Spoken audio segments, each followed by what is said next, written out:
There was no Southland, no men being born of women, no giving and taking in marriage. Beyond his bleak skyline there stretched vast solitudes, and beyond these still vaster solitudes. There were no lands of sunshine, heavy with the perfume of flowers.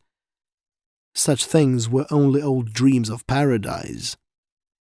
The sunlands of the west and the spicelands of the east, the smiling Arcadias and blissful islands of the blessed, ha ha! His laughter split the void and shocked him with its unwonted sound. There was no sun. This was the universe, dead and cold and dark, and he its only citizen. Weatherby? At such moments Weatherby did not count. He was a Caliban, a monstrous phantom, fettered to him for untold ages, the penalty of some forgotten crime. He lived with death among the dead, emasculated by the sense of his own insignificance, crushed by the passive mastery of the slumbering ages. The magnitude of all things appalled him. Everything partook of the superlative save himself. The perfect cessation of wind and motion, the immensity of the snow-covered wilderness, the height of the sky, and the depth of the silence. That wind vane, if it would only move. If a thunderbolt would fall, or the forest flare up in flame. The rolling up of the heavens as a scroll, the crash of doom, anything, anything. But no, nothing moved. The silence crowded in, and the fear of the north laid icy fingers on his heart. Once, like another Crusoe, by the edge of the river he came upon a track, the faint tracery of a snowshoe rabbit on the delicate snow crust. It was a revelation. There was life in the Northland. He would follow it, look upon it, gloat over it. He forgot his swollen muscles, plunging through the deep snow in an ecstasy of anticipation.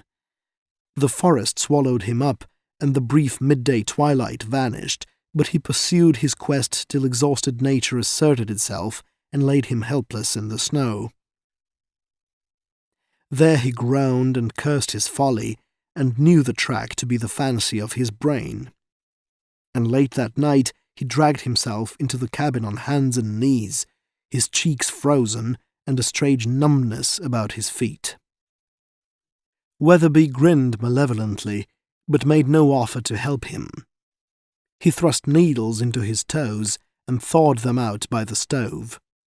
A week later, mortification set in. But the clerk had his own troubles. The dead men came out of their graves more frequently now, and rarely left him, waking or sleeping. He grew to wait and dread their coming, never passing the twin cairns without a shudder. One night they came to him in his sleep and led him forth to an appointed task. Frightened into inarticulate horror, he awoke between the heaps of stones and fled wildly to the cabin. But he had lain there for some time, for his feet and cheeks were also frozen.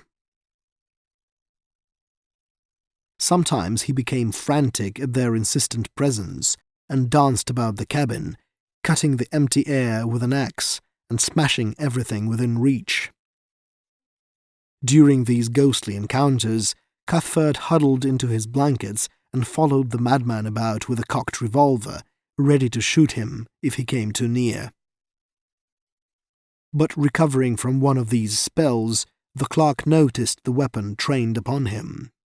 His suspicions were aroused, and thenceforth he too lived in fear of his life.